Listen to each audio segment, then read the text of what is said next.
What a session. Plan to do 5 sets of 6 reps in 20 minutes.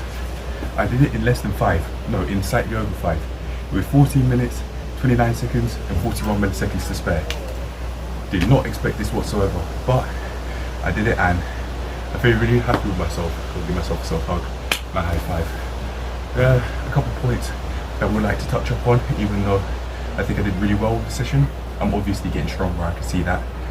And the couple of points that I want to touch upon is technique. I think I'm almost there with it, but I did feel like the upper chest area, collarbone, popping a little bit, not popping out, but making popping noises. I could hear and feel it. So I definitely have to be careful with that. And I don't know how to avoid it at the moment, but I definitely can work around it as I try to do during the session.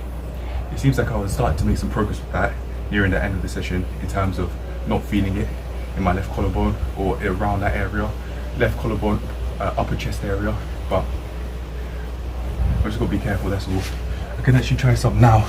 Another thing I'd say is getting into normal push-up position has never been easier, and I think I have the decline push-ups to thank for that, because I have never found it easier to, 1, do normal push-ups, and 2, actually get into position in normal push-up position like this. This is easy to do now, and in the past it wasn't.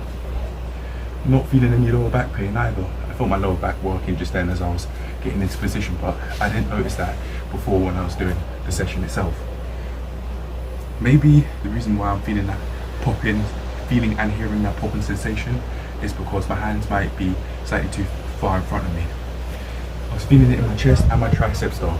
The chest activation, even though sometimes I didn't go out my way to check it like this, like how I usually would, and then set up. Regardless, it was still amazing. And also over here in this position, yeah, see how much control I had there on the side? No, but in that position, at my lowest point, I felt some next level worth of chest activation. And I think it's not because of the fact that I'm doing it extremely differently compared to in the past when I wouldn't really feel that, but it's because I'm just getting stronger with the help of the decline push-ups, I think, because that has helped me work on my upper chest, which is then just improve my overall chest strength, which means that although the push-ups are no easier, they seem easier because I'm getting stronger. That's what's happening. And seemingly with no injury either, but to prevent injury and to prevent strain on my wrists, I'd like to use wrist wraps. So let's work on that form. See, I experienced maximum chest activation here, but when getting into position and then going all the way down, sometimes my that area, the upper chest area, will pop. Not pop out of position, but I'd hear it and feel it pop, particularly on my left side, as I've been saying. I think all I've got to do to counter that is literally just go out my way to improve my technique with what I'm doing with my arms. If I keep them close to my side, then I won't feel that. Just like how I didn't this time around. But to prove that to myself again, let's try it again. Yeah, I think that's right. I'm putting way more pressure on my muscles than my joints by keeping my arms close to my side as I go down. Well, that's that, and that's a very important part that I'd like to just keep on hammering into my form when I do push-ups, any kind, whether it be normal or decline. Arch push-ups is a different story because the form is different, but with most push-up variations, I want to make sure that I'm putting maximum chest effort into my muscles. Same with other exercises really, and if I could use this as a guide to say, if I am hearing muscles pop the same way I did this session, then perhaps I'm not doing the reps as much as I could be, and perhaps I'm not activating my muscles as much as I could be. Because when I get into position and I do it with proper form, I don't hear any popping whatsoever, not even from my elbows, and I haven't even stretched.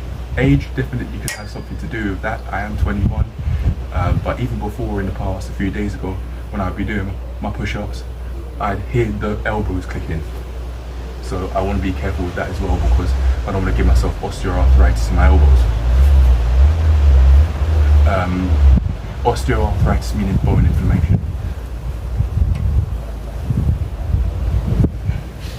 Yeah, I've got it. I think I've really mastered the technique, or at least for someone that's, I'd say, at an intermediate level. I think I'm definitely improving. I'm not a beginner anymore at this. I've been doing this for a while, and that's not me going out of my way to think in an arrogant or narcissistic or cocky fashion, but I've been doing this for years, since 2020, late 2020.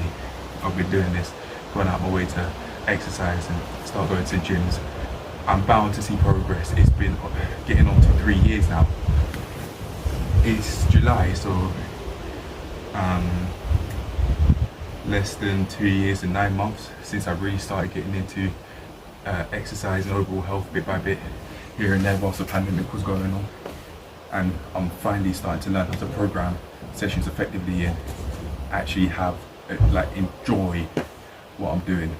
But yeah, on a final note, to summarize, the more I work my muscles, the less I hear the chain pop. My joints pop around the upper chest area, but that's it. I really like how this session's gone, and I don't really wish I couldn't have asked for more, really. The only thing I say is just remember to keep your hands close by your side so no joint popping, and also use wrist wraps so I don't hurt my wrist. And if my joints are popping, maybe that's a sign that I'm not doing that exercise properly, and maybe that's a sign that I could be using my muscles more than I am at the moment. Peace. What a session. Amazing stuff from me, man.